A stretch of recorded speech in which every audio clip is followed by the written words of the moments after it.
Satu hari tokoh besar bernama Imam Hasan Al-Basri tengah berjalan di pasar kota Basrah. Datang seseorang lalu bertanya kepada beliau, "Ya Aba Ishaq," wahai Abu Ishaq, panggilan buat Imam Hasan Al-Basri. Katanya dalam Quran itu, "Ud'uni astajib lakum."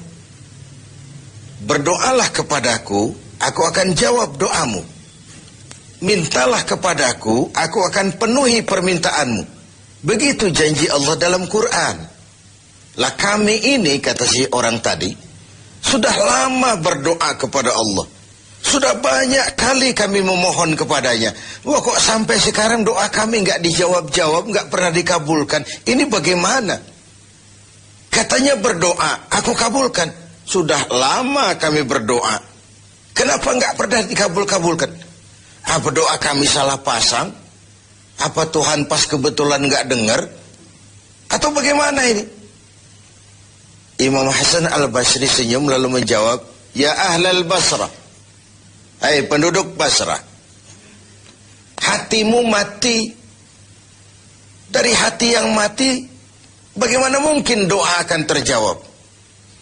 Tidak ada getaran yang menyebabkan channel kepada Allah itu nyambung. Tidak ada.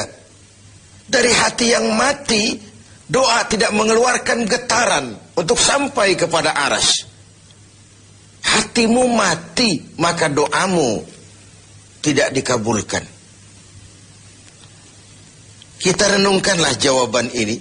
Sederhana, doa tidak didengar Tuhan. Permohonan tidak dikabulkan olehnya.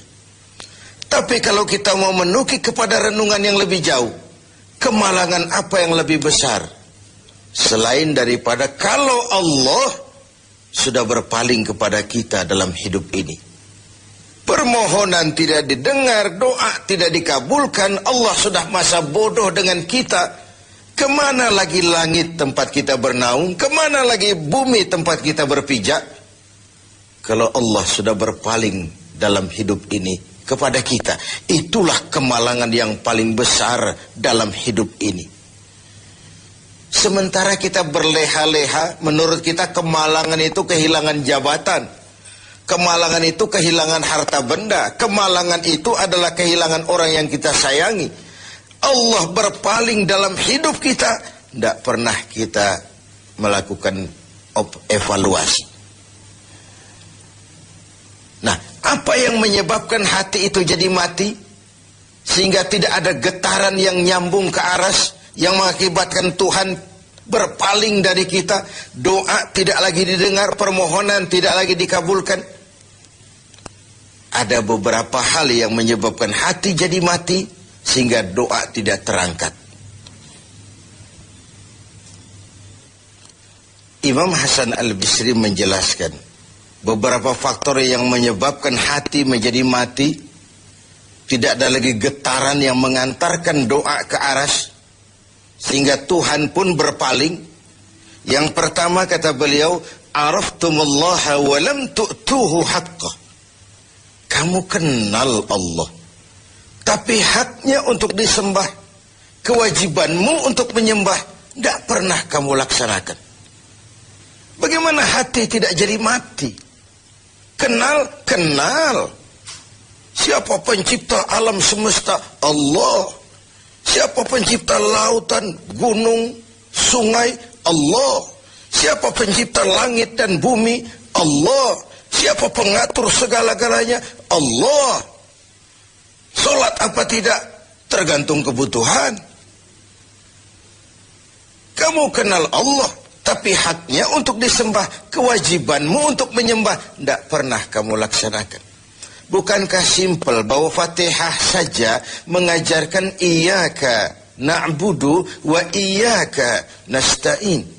Hanya kepadamu kami menyembah dan hanya kepadamu kami mohon pertolongan. Tertibul kalimat, na'budu dulu, baru nasta'in. Kalau na'budu terlaksana, nasta'innya pasti top chair. Hanya kepadamu kami menyembah, hanya kepadamu kami mohon pertolongan. Kalau ibadah beres, pertolongan pasti datang. Doa didengar, permohonan dikabulkan, munajat pun diterima. Kenapa? Nak budunya beres, maka nasta'innya nikmat. Tidak diajarkan kita iyyaka nasta'in wa iyyaka na'budu. Tapi na'budu dulu, baru kemudian nasta'in. Kalau hati tidak mau mati, janganlah pengenalan kita kepada Allah tidak diiringi dengan pendekatan kita kepadanya. Bagaimana cara mendekat kepada Allah? Logika saja. Mau dekat dengan presiden, ikuti peraturan yang dibuat oleh protokolernya presiden. Mau dekat dengan gubernur, ikuti peraturan yang disusun oleh protokolnya gubernur. Tidak bisa mau dekat dengan gubernur bikin peraturan sendiri. Mau dekat dengan Allah bikin metode sendiri. Dengan jalan ngelamun, duduk madep ngidul, bengong 4-5 jam, lalu mau dekat dengan Allah. Mau dekat dengan Allah, ikuti cara yang sudah diatur oleh Allah melalui utusan-utusannya. Bukan dengan cara membuat sesuatu sendiri.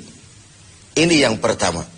Lalu yang kedua, yang menyebabkan hati jadi mati, qara'tumul Qur'an walam ta'malu bih. Kamu baca Al-Quran, kamu dengungkan Al-Quran, kamu sanjung Al-Quran, walam ta'malu bih. Tapi isinya, ajarannya tidak pernah kamu laksanakan. Isinya, ajarannya sering malah diinjak-injak. Bukankah kita hidup di satu zaman di mana tuntunan sudah menjadi tontonan, dan tontonan sering dianggap sebagai tuntunan?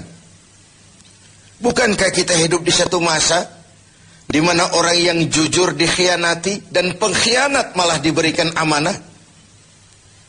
Bukankah zaman ini sudah terjadi pergeseran nilai yang sedemikian rupa?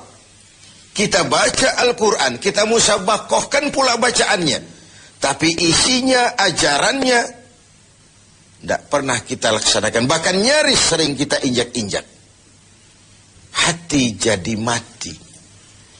Sama dengan kalau kita dikirimi surat oleh seseorang yang sangat kita kagumi. Kita baca surat itu siang malam. Kita ceritakan kepada orang, saya dikirimi surat oleh orang yang sangat saya kagumi. Tapi perintah yang ada dalam surat itu tidak pernah kita laksanakan. Saya percaya betul yang kirim surat mesti marah. Kau baca itu penting supaya kau ngerti apa isinya. Tapi setelah kau ngerti, mbok ya laksanakan. Begitu Al-Quran diturunkan kepada kita. Kamu baca Al-Quran, tapi isinya tidak pernah kamu amalkan. Bagaimana hati tidak akan menjadi mati karenanya? Pemirsa TV 7 yang berbahagia.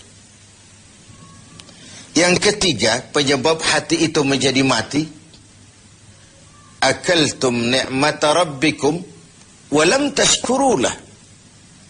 Kamu makan nikmat Tuhanmu, tapi tidak pernah kamu bersyukur kepadanya. Ikan Tuhan di laut itu tiap hari diciduki, tapi Tuhannya diabaikan. Tidak pernah sesaat pun dalam hidup ini nikmat Allah pernah berhenti. Sejak kita bangun tidur sampai kita tidur kembali, bahkan tidur itu sendiri.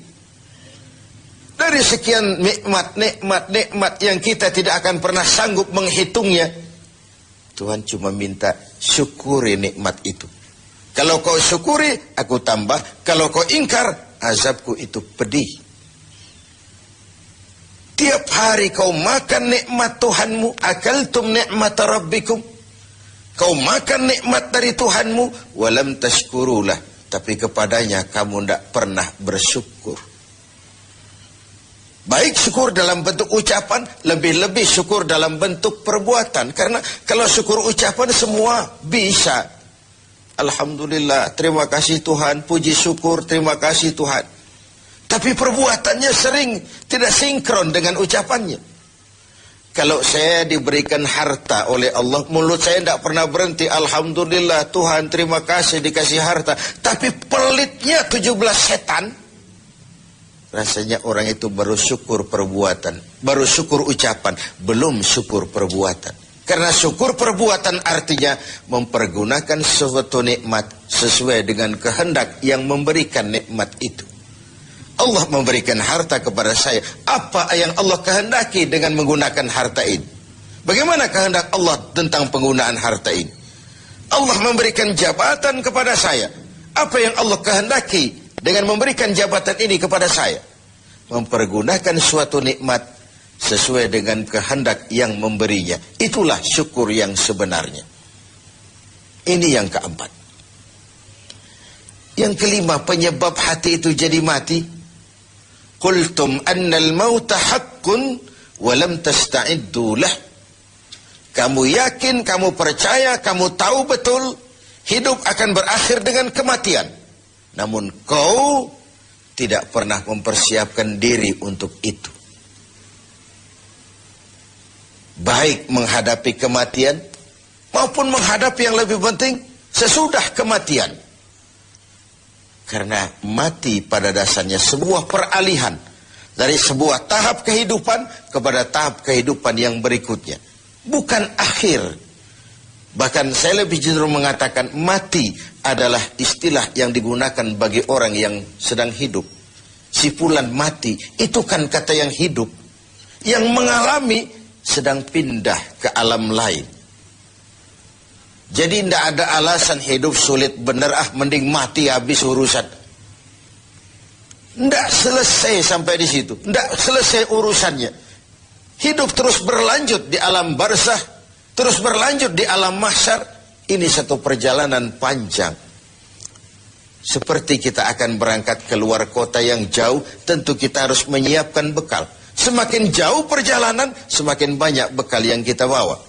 Kalau Anda akan berangkat jauh, tidak bawa bekal berangkat juga, itu kan nekat sama namanya.